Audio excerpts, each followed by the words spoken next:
Spectacles, testicles, wallet, and watch. It's all you need.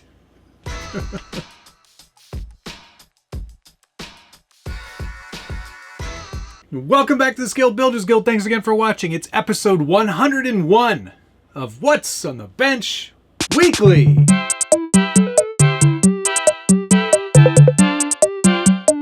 And if you're not familiar with this show, it's where I take you through the projects that I'm working on. Things that are on the bench, things that are hoping to be built, things that I'm going to be shipping in boxes to other people eventually. Most everything behind me. All gotta go. This episode's a little tiny bit different because while there is a lot of progress on some projects, like this one here, which I'm now calling Joanne, because that's the name of the lady who owns this truck in real life. I wanted to talk a little bit about how I pack for a trip, because Proline by the Fire is like 3 weeks away from now, and while this isn't done, there's a significant amount of stuff that still has to happen. It's time to start thinking about all the things you're going to have to bring with you to a trip like that. And now I do these sorts of trips 2 or 3 times a year usually, so I'm become pretty old hat at what's required to travel on a plane with your RCs. In this case, I'm shipping some in advance, but one I am taking with me. Right off the bat, I will tell you this is not a really big deal. It's pretty easy. As long as you prepare.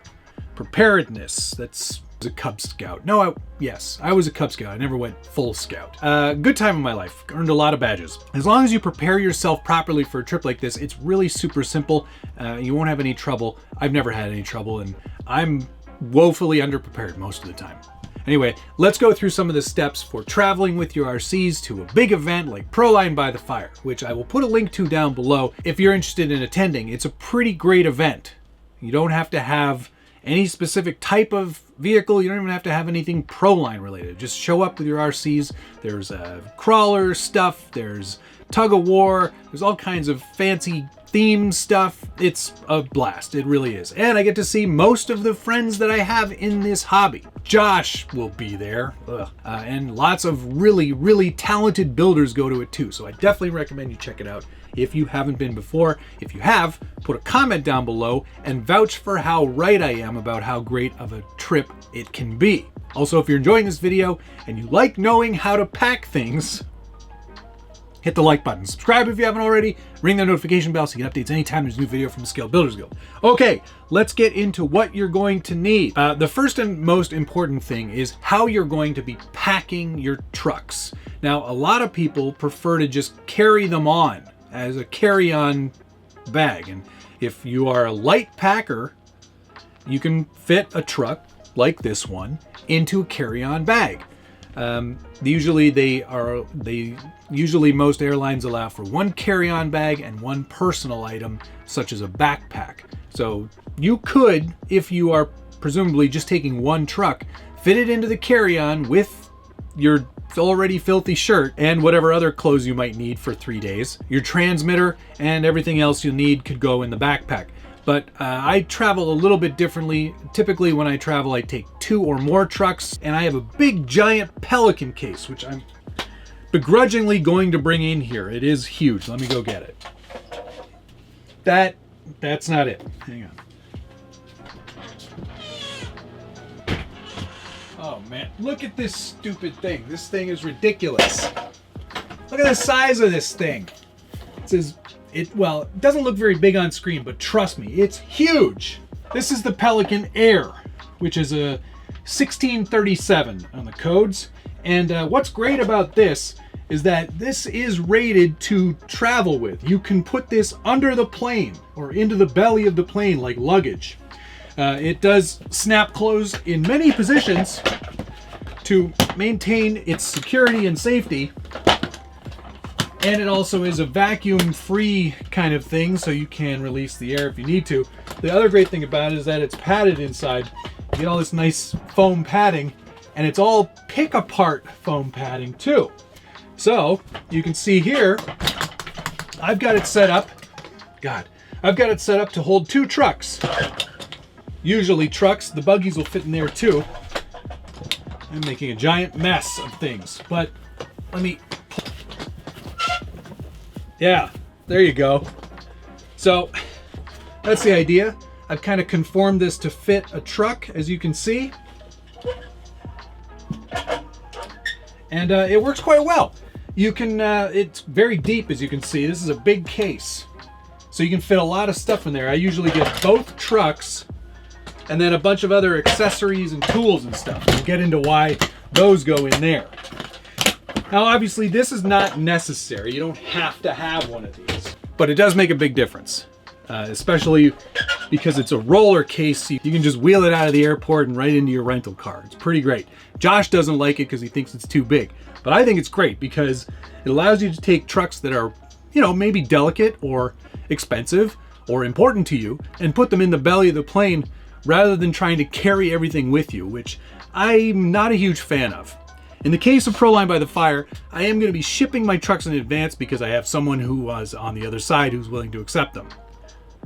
That could be a thing too. It's completely up to you. That size Pelican case can, depending on the airline, be treated as an oversized bag, so it gets a little bit of special treatment as well, and you will probably have to pick it up at a separate counter, not the typical luggage carousel that you might typically find, but it's a good way of traveling with a lot of stuff. You can put a lot of other things in there too, and we'll get into some of the other things that I'll travel with.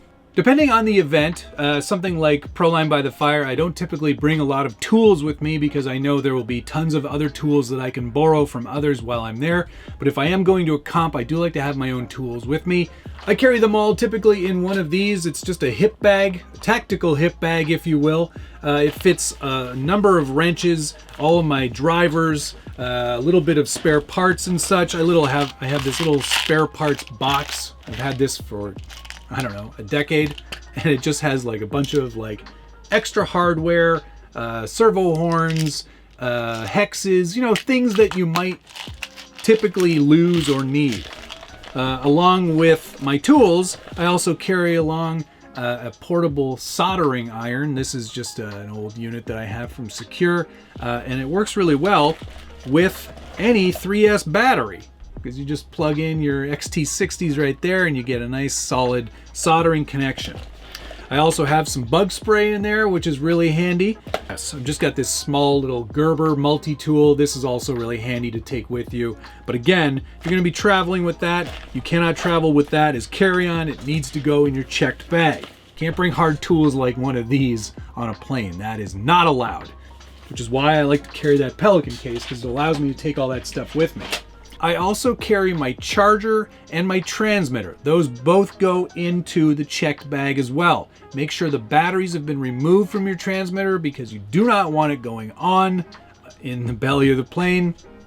Something about the radio waves, they're not really big fans of that. And speaking of batteries, the best way to travel with batteries, I'm going to show you. Make sure you have yourself a good LiPo bag, and of course I'll put links down below. If you don't have a LiPo bag and you use LiPo batteries, there's something seriously wrong with you. You need to have at least a few of these, and ammo cans if you're storing batteries at home.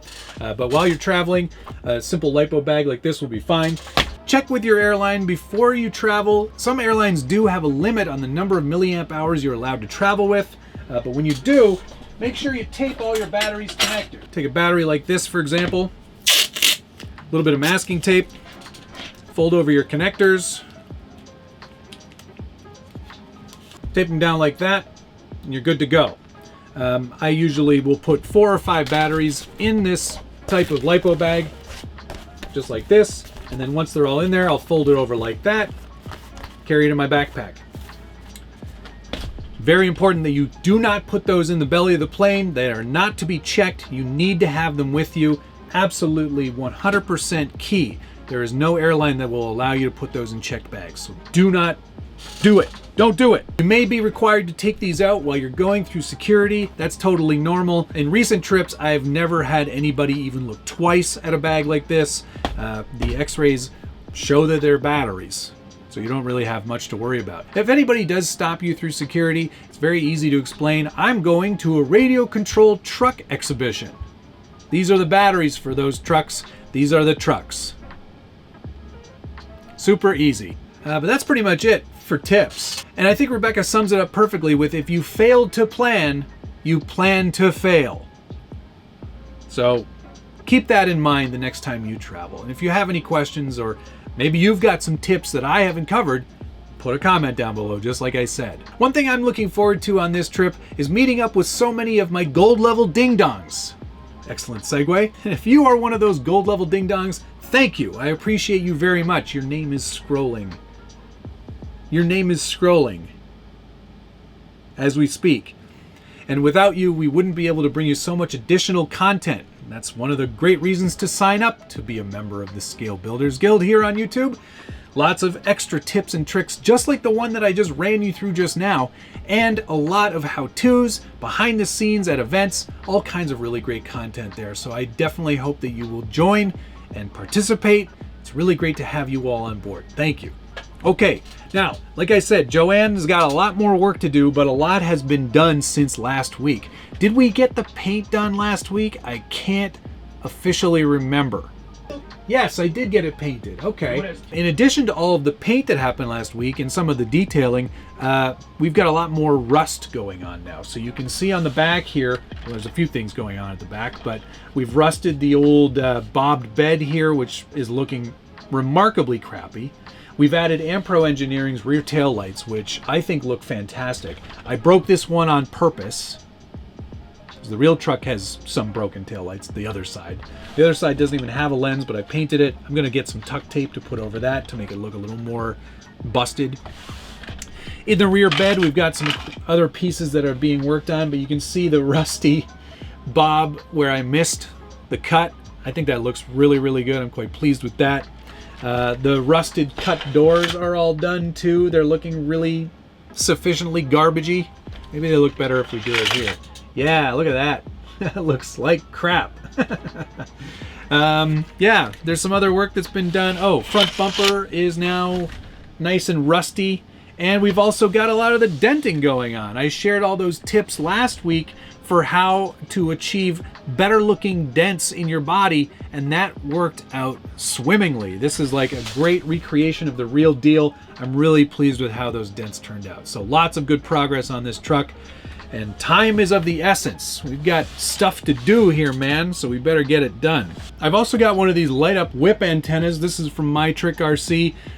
Joanne has one on her real truck, so I've got to have one on my real tiny truck as well. So that'll be added as well. Already tested it, looks great. Interior's in for the most part. There's a few changes I want to make to allow for a larger battery, so I've got to do some designing and printing. Hopefully sooner rather than later. I've got new beadlock rings coming from Colton. I'm really excited to get those on there, hopefully just in time for this trip, because this one at least I'm taking as carry-on. The other RCs I'm bringing on this trip, what do we got? Oh yeah, we are going to be doing some banger racing, I think. So we've all got these Camtech banger racer cars. You've seen these on the channel before. This is mine. It's supposed to look like that crazy Vaclav car that Homer buys, or at least test drives. It is a three-wheeler. My foam tires have seen better days. Direct drive, brushless Satan motor on a nice FRP style flat panel chassis. This thing is hilarious and I love it. It's so great. Lots of pinstripes from all the racing in 2019? No. Yeah. Shoot. No. Maybe. I can't remember. But this is definitely making the trip. It's such a blast. I love this stupid thing. No prep required.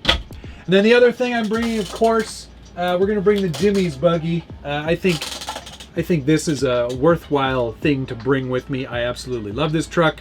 I actually have some parts coming for it this week. I've got to replace the ESC because there's just something that it does not like about being in this truck. These panels do get very hot. I won't lie about that. But yeah, so that's what we're bringing. The Jimmy's, holy, look at it in comparison to the size of the Toyota. That's crazy. It's so small. It looks so much bigger everywhere else. Anyway, that's the three things that are going to be coming with me. The Jimmy's buggy and the Camtech car, those will get shipped to Josh. I will bring Joanne on my own. And yeah, that's pretty much where we're at for this trip. I'm pretty excited about it. Like I said, if you've got any feedback or comments on Proline by the Fire, I'd love to hear your comments, so please put them down below. And thank you so much for watching. I really enjoy sharing so much of what I've learned over the years in this hobby with all of you. And I hope that you continue to watch and watch Joanne come together over the next couple of weeks. Oh my God.